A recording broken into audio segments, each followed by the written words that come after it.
Bem, pessoal, hoje eu vou contar para vocês a história dessa grande heroína, dessa grande mártir, que começou a escrever os primeiros capítulos da sua história ainda na infância.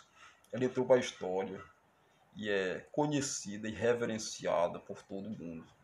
Eu vou falar para vocês de Santa Joana d'Arc, a Virgem de Lorena. Joana d'Arc nasceu na França em 6 de janeiro de 1412, na cidade de Lorena, no vilarejo de Dom Remy. Seus pais eram Jacques d'Arc e Isabelle Romer. E ela tinha 4 irmãos, Jacques, Pierre, Jean e Catarine, sendo ela a mais nova da família. Quando Joana d'Arc nasceu, estava acontecendo uma guerra sangrenta entre França e Inglaterra. E essa guerra aconteceu porque havia um rei na França que tinha falecido e não tinha deixado herdeiros. E havia um rei na Inglaterra que era inglês, mas era de descendência francesa.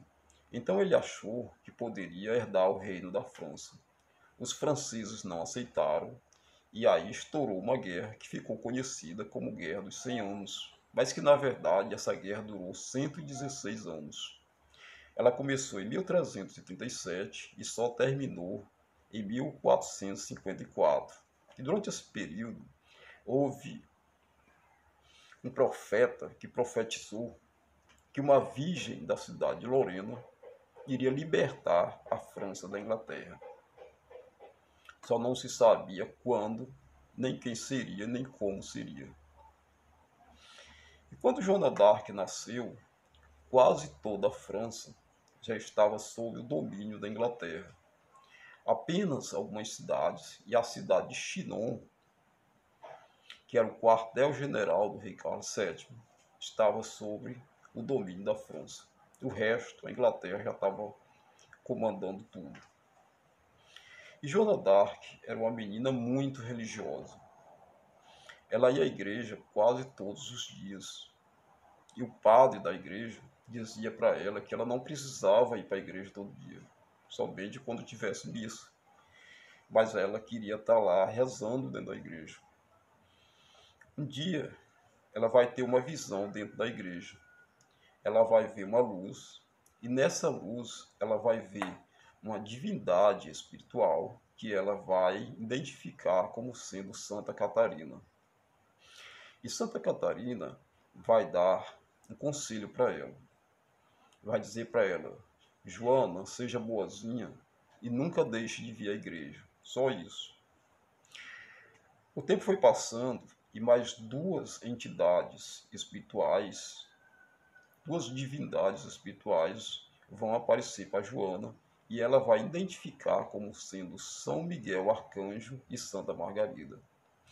Então Joana d'Arc ela vai ser contatada por essas três divindades espirituais. Um dia eles vão aparecer para Joana d'Arc e vão dizer para ela que uma virgem da cidade de Lorena irá libertar a França da Inglaterra. Então eles vão confirmar exatamente a profecia que já existia. E quando Joana d'Arc completa 15 anos, eles aparecem para Joana d'Arc e vão dizer para ela assim: Joana, você se lembra que nós dissemos para você que uma virgem da cidade de Lorena irá libertar a França da Inglaterra? Então ela diz: eu lembro. Então eles dizem: pois essa virgem é você. Você deve se preparar, que você vai até Chinon e lá você vai coroar o rei Carlos VII. Então Joana fica assustada. Como é que eu vou fazer isso? Eu sou apenas uma menina que não sei ler nem escrever. Então eles vão dizer para ela: não se preocupe, que nós vamos estar sempre com você e nós vamos lhe guiar e aconselhar. Então Joana d'Arc ela fica mais confiante e ela vai até Chinon. Mas antes de chegar a Chinon, ela vai a um general. E ela diz para o general que quer ir a Chinon, que lá ela vai coroar o rei Carlos VII. Que ela é enviada de Deus e sua missão é coroar o rei Carlos VII. Então esse general ele vai dar risadas dela. E ele não vai acreditar e vai mandar ela de volta para que seja castigada pelos pais. Mas só que ela não volta e ela vai convencer esse general de que ela realmente é guiada por Deus e que ela deve ir até Chinon. E esse general ele vai se convencer e vai mandar ela a Chinon. Então o general ele escreve para o rei Carlos e diz que a Virgem de Lorena está indo conversar com ele. O rei Carlos VII ele conhece essa profecia da Virgem de Lorena, mas só que ele não acredita. Ele não acredita mais porque ele recrutou várias virgens dessa cidade e todas elas fracassaram.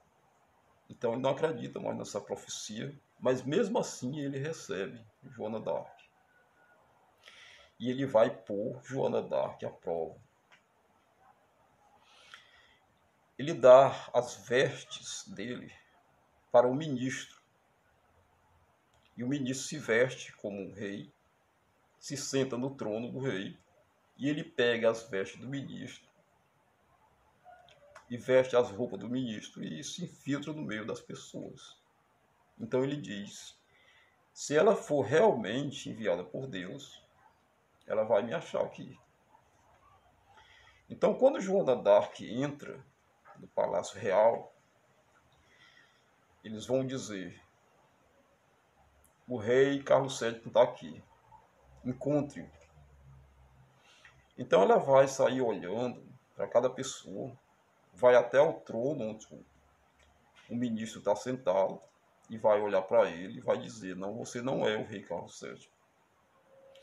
Então ela sai procurando e ela encontra o rei Carlos VII quase que escondido atrás das pessoas e vai dizer o rei, pela vontade de Deus, vós sois rei. Se fizeres como eu vos ordeno, os ingleses serão expulsos e vós sereis reconhecido como rei da França. Então, o rei Carlos VII, ele vai acreditar em Joana d'Arc, mas antes ele vai fazer um exame de virgindade nela para saber se ela é virgem mesmo. Então ele manda ela para que umas senhoras, umas mulheres, vão fazer um exame de virgindade na Joana d'Arc. Elas vão apalpar ela para ver se ela é realmente virgem mesmo. Então é comprovado que ela é virgem mesmo. E aí o rei Carlos VII dá um exército para ela. E ela vai até a cidade de Orleans, que é uma cidade que está invadida pelos ingleses. E lá ela manda que todos os soldados se ajoelhem e rezem. Todos os soldados se ajoelham e rezam antes da batalha. Então ela vai mandar uma mensagem para os ingleses, que diz o seguinte: voltem para o seu país. A França não vos lhes pertence. Eu sou enviado de Deus e minha missão é expulsá-los daqui. Deus me dará forças para repelir os seus ataques. Caso contrário, empreenderemos um combate que será lembrado para sempre.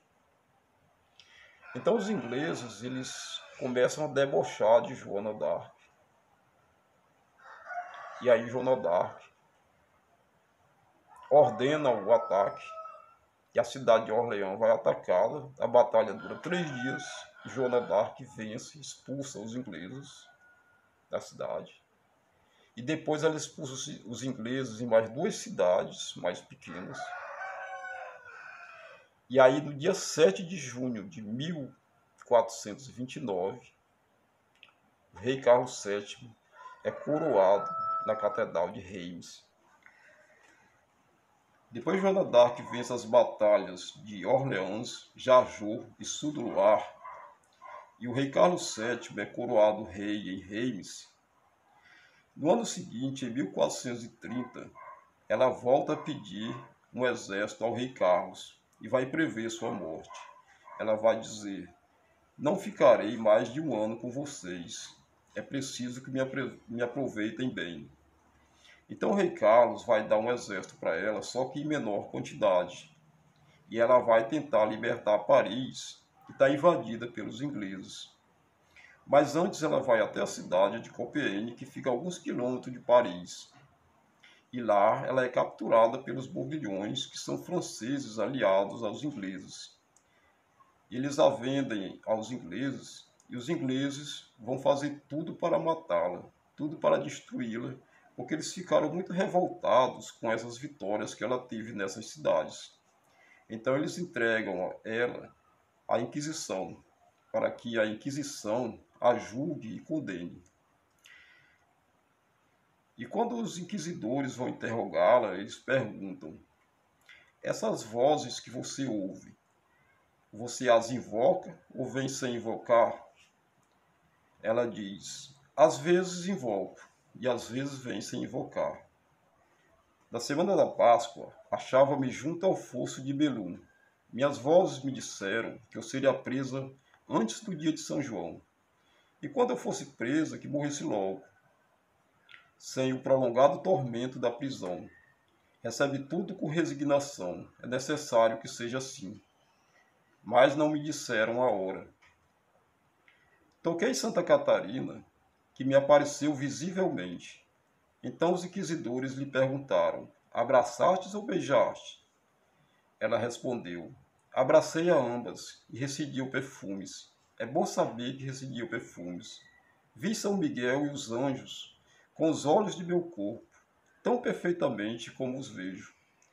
E quando se afastaram de mim, eu chorava, bem quisera que me levassem consigo. Joana d'Arc passou vários meses presa durante seu julgamento. E nesses meses que ela passou presa, ela sofreu muito, passou muita fome, foi torturada, tentaram violentá-la na cadeia, tentaram envenená-la com um peixe, porque eles não queriam que ela fosse venerada depois da sua morte. Porque muitos franceses já a consideravam como uma santa. E para que ela não fosse venerada depois da sua morte, eles tentaram envenená-la. Mas os ingleses não concordaram, porque os ingleses queriam era queimar ela como herege na fogueira. Então eles trataram dela. E quem conduziu o processo dela foi o mesmo bispo que estava na cidade de Chinon, quando ela foi visitar o rei Carlos VII, o bispo Cochon. E lá ele interrogou e ele viu que ela não era nenhuma herege, que ela não era bruxa, que as vozes que ela ouvia eram realmente vozes de Deus. Então ele a considerou inocente. E agora ele estava conduzindo o processo dela na cidade de Rouen, uma cidade controlada pelos ingleses, e ele sofria a pressão dos ingleses para que ele a condenasse logo. Mas ele tentou não condená-la, insistindo que ela abjurasse, que ela assinasse a abjuração, negando tudo que ela viu, as vozes que ela ouviu e tudo, mas ela não quis negar. Então ele puxou ela para fora do julgamento e queimou as mãos dela e disse: está vendo, isso aqui não é nada diante do que está lhe esperando. Então ela, com muito medo de ser queimada na fogueira, ela resolveu abjurar. E ela assinou a abjuração com X, porque ela não sabia nem ler nem escrever, era analfabeta. E ela assinou a abjuração com X. Depois ela viu que ela tinha sido enganada, que o texto que mostraram para ela era totalmente diferente do texto que eles haviam mostrado antes. Então ela disse: eu não assinei isso daí. Então ela vai desfazer a sua abjuração. E quando ela está na cadeia, as vozes vão aparecer para ela e vão dizer para ela que em 3 dias ela ficará livre. Ela não vai entender muito essa mensagem e vai achar que as vozes estão dizendo para ela que ela vai sair da cadeia e vai para casa. Mas só que o sentido da mensagem não foi esse. Eles disseram que ela ia ficar livre porque ela ia desencarnar e entrar na glória celestial junto com os santos que ela via. Então ela desfaz a abjuração e ela é condenada pela Inquisição. No dia 30 de maio de 1431, pela manhã ela se confessa e é levada com vestes brancas para a plataforma. Lá ela é amarrada, os pés e as mãos, e ela sempre dizendo: as vozes que eu ouço vêm de Deus. Então ela pede para que se coloque o crucifixo na altura dos seus olhos. E alguém coloca o crucifixo. Então eles acendem a fogueira e o fogo começa a se propagar. E quando o fogo chega ao corpo de Joana, ela dá um grito: Jesus! E aí não se ouve mais nada, apenas os estalos da madeira queimando. Então, depois que ela é queimada, os franceses se arrependem e diz: estamos perdidos, matamos uma santa. 15 anos depois da morte de Joana d'Arc, o Papa Calixto III vai reavaliar o seu processo e vai considerar ela como inocente. Em 1909, o Papa Pio X vai beatificar ela. E em 1920, ela é canonizada santa e passa a ser padroeira da França. E a cidade que ela nasceu, Dom Remy, passa a ser Dom Remy La Pucelle. Pucelle, em francês, significa virgem. Dom Remy La Pucelle significa Dom Remy da Virgem. Bem, pessoal, esse é o resumo da história da Santa Joana d'Arc, a Virgem de Lorena. Se vocês quiserem, vocês podem assistir esse filme, que, na minha opinião, é o melhor filme já produzido sobre Joana d'Arc. Até o próximo encontro. Fiquem com a paz do nosso Senhor Jesus Cristo.